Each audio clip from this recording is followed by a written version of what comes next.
Oke, balik lagi bersama gue Dwison di channel Profesor Parno. Di video kali ini gue bakal coba jelasin tentang NumPy dan Pandas, dimana dua library ini common digunakan untuk keperluan data science.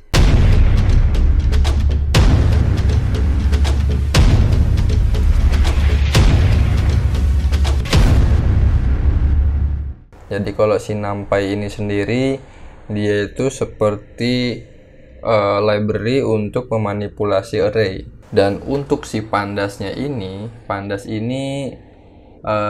juga sering banget dipakai di data science. Dia lebih sering, kalau menurut gue lebih sering dipakai daripada NumPy, karena banyak banget fungsi-fungsinya, metode-metodenya yang bisa dipakai untuk memanipulasi data, terutama di saat data pre-processing pada data science. Langsung aja untuk penjelasan yang pertama, gue bakal sedikit membahas tentang beberapa function ataupun metode yang sering digunakan untuk keperluan data science. Mulai dari NumPy ya. Jadi NumPy itu seperti yang gue bilang tadi, dia didominasi terkait metode-metode dan function-function untuk memanipulasi array.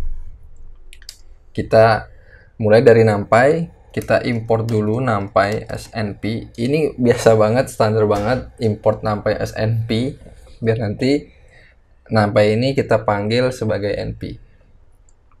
Pertama misalnya kita bisa ngelihat versinya. Misalnya kita mau lihat versinya dulu ya. Sorry, NumPy is not defined.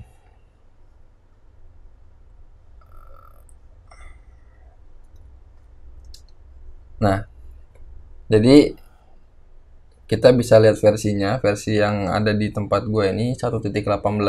Kalian mungkin bisa lebih update ataupun malah lebih old version dari ini ya. Oke, yang pertama gue pengen coba kasih tau ke kalian tuh bisa bikin daftar angka dengan NumPy. Misalnya NumPy sama dengan np array. Jadi daftar angkanya ini dalam bentuk array. Tadi kan udah gue bilang dia itu bentuknya adalah array. Misalnya di sini kita kasih daftar angkanya adalah list. Jadi list yang kita generate ini dengan function built-in function range bisa kita ubah ke array, dengan NumPy. Bisa kita panggil aja lagi si angkanya. Kalau kita panggil si NumPy, nah si list ini akan berubah jadi array. Dia akan pakai kurung siku ya. Kalau list biasa, misalnya kita panggil daftar angka biasa gini, type daftar angka list. Tapi kalau misalnya kita panggil dia NumPy and array. Oke. Lanjut. Misalnya sekarang gua mau bikin matriks, bukan matriks sih, array, yaitu array yang nilainya adalah 0. Jadi gua mau bikin array 0 sebanyak misalnya n kali, misalnya zeros 10 kali misalnya. Nah, ini dia akan mengenerate np zeros 0 sebanyak 0 itu sebanyak 10 kali. Tapi karena ini mungkin di 0 ini kebaca adalah flat, makanya dia keluar komanya ya. Kita bisa akalin dia dengan dtype-nya kita ubah menjadi integer. Nah, jadi dia integer semua, tidak ada komanya. Selanjutnya gue bakal coba bikin NumPy dalam bentuk matriks 3x3 misalnya, 2x2, 4x4 terserah. Oke, kita bisa ngisi itu. Kita bisa ngisi dengan zeros maupun ones. Ataupun kita bisa ngisi sendiri dengan list yang udah kita buat seperti yang sebelumnya. Kali ini gue pengen ngenalin ke kalian satu metode dari NumPy, yaitu ones. Kebalikannya dari zeros, dia itu bikin isinya adalah satu semua. Misalnya gue bikin 3 kali 3 aja, terus gue masukin aja langsung integer biar nggak ada komanya. Nah, dia bentuknya langsung matriks. Zeros sama ones ini sering banget dipakai di image processing, dimana nanti misalnya kita mau bikin kotak full persegi dengan warna hitam, misalnya warna hitam, berarti kita masukin zero semua. Kalau misalnya mau warna putih, berarti kita masukin 1 semua. Itu bakal kepake di image processing. Image processing pun dia akan banyak menggunakan NumPy. Oke, kalau kalian mau penasaran dengan dokumentasinya, kalian bisa cek di docs Scipy. Apa ini bacanya gue nggak tahu, tapi ini kok nggak salah. Di websitenya ini, docs.scipy.org.doc. Di NumPy ini juga kalian bisa melakukan operasi-operasi seperti arrange, reshape, random integer, ataupun kalian juga bisa operasi-operasi aritmatika seperti penambahan, pengurangan, pengalihan, pembagian, dan lain-lain. Itu kalian bisa baca sendiri, fullnya ada di dokumentasinya. Jadi library Python itu it's all about the documentation. Jadi kalau kalian itu mau coding Python dengan library, kalian itu nggak perlu hafal semuanya, cukup kalian baca dokumentasinya aja secara lengkap. Next, gue bakal bahas tentang pandas. Jadi pandas ini lebih sering digunakan di data science karena dia bisa manipulasi datanya ya. Jadi di data science itu kan kita ada yang namanya data preprocessing. Jadi sebelum data itu kita apa-apain, kita perlu menstandarisasi atau men-set datanya itu supaya fit benar-benar dengan apa yang ingin kita inginkan. Nah, pandas itu sangat membantu untuk hal itu gitu. Mulai dari ngubah nilainya atau indexingnya ataupun labelingnya itu bisa banget di pandas. Seperti biasa, pandas import pandas SPD. Standarnya kalau NumPy itu NP, pandas itu biasanya PD. Kita lihat versinya dulu, seperti yang sebelumnya.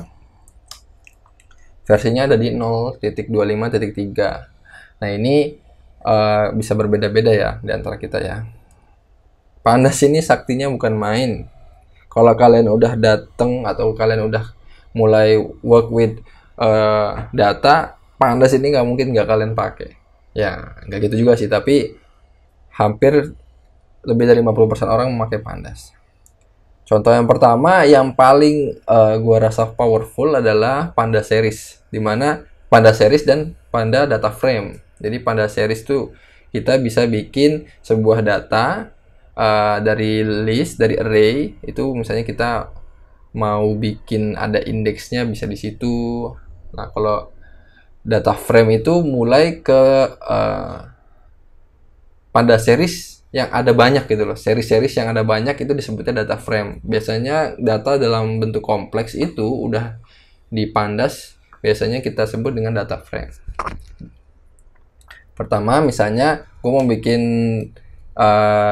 sebuah data, misalnya gue sebut aja DF karena beberapa best practice juga nulisnya DF untuk data, bisa DF bisa dataset. PD series,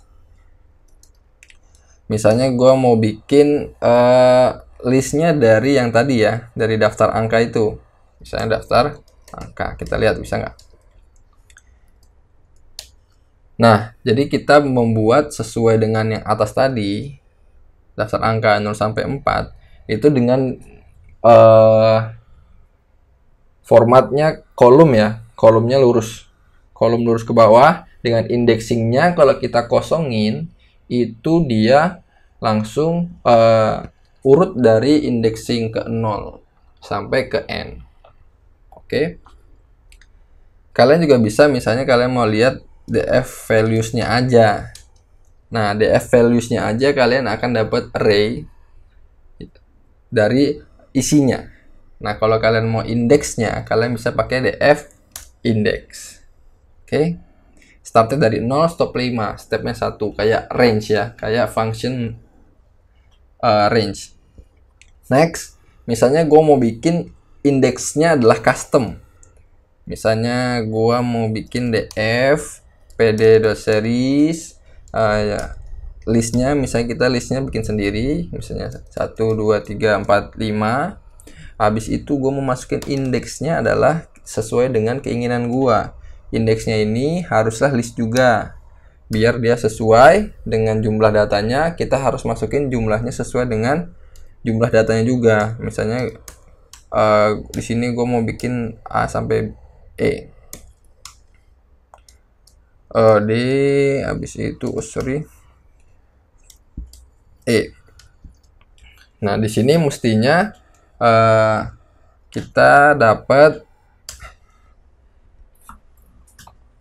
array, kita dapat series of data dengan indexing yang kita masukkan suka-suka kita. Oke. Nah, di Pandas ini juga mengenal namanya slicing. Nah, slicing ini yang lumayan sering dipakai di mana kita mau ngambil data dari mana ke mana gitu loh. Kalian bisa mengambil dari row ke berapa sampai row ke berapa, atau row berapa sampai row berapa, kolom yang mana aja, itu bisa kalian pakai semua. Kalian bisa manipulasi semua dengan slicing ini. Gua kasih contoh sederhananya, ketika kalian mau ngambil data misalnya nggak dari awal, tapi kalian mau ngambil dari yang indexing BC aja gitu loh. BC aja atau BCD aja, berarti kan indeksnya dari 1 sampai ke sekian. Kalau misalnya mau B sampai C aja, berarti kalian harus slice dia di 1 sampai ke C. C itu 2, tapi kita nggak boleh nulis 2, karena kalau kita nulis 2, yang keluar hanya B aja. Coba. Nah, yang keluar hanya B aja. Kalau kita mau sama si C-nya, berarti kita harus satu indeks setelahnya, yaitu 3. Nah, ini fungsi dari slicing. Kalau kalian bisa manipulasi, terserah kalian. Misalnya kalau satu lagi, kalau misalnya kalian mau ngambil seluruh data kecuali yang terakhir, biasanya itu dipakai buat pelabelan. Jadi kalian ambil semua datanya kecuali yang terakhir. Yang terakhir itu kalian menjadikan label atau kategorisasi.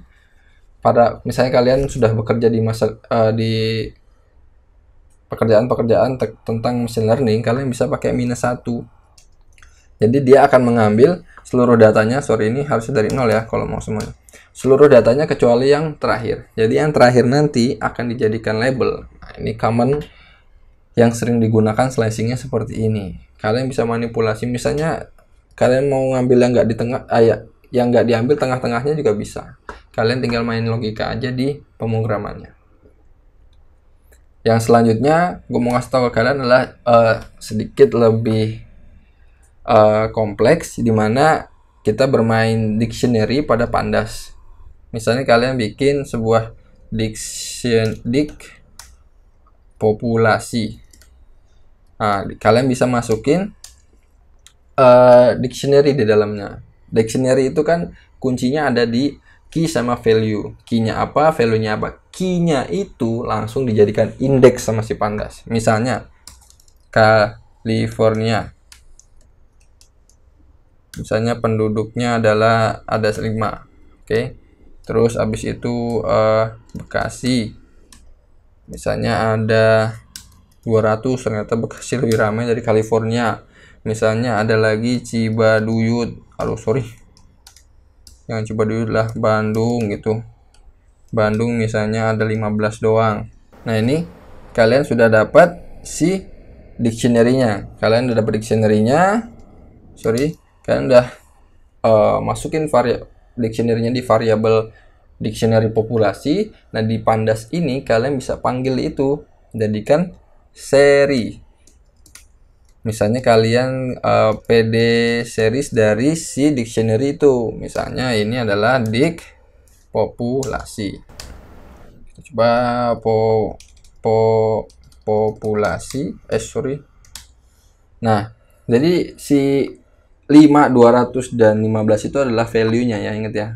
Ingat tipe data dari dictionary. Si key-nya itu akan menjadi indeks ketika dia dipanggil ke dalam metode series.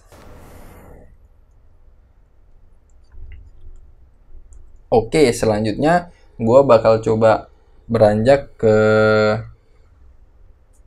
salah satu kekuatan dari Pandas yang sering digunakan adalah data frame. Nah, kalau data frame ini dia itu seperti series, tapi dia lebih dari satu kolom. Oke. Nah, kita akan simulasikan dengan membuat series dari Pandas satu lagi dengan dictionary. Misalnya gue buat di sini dictionary dari luas, ya, luas daerah.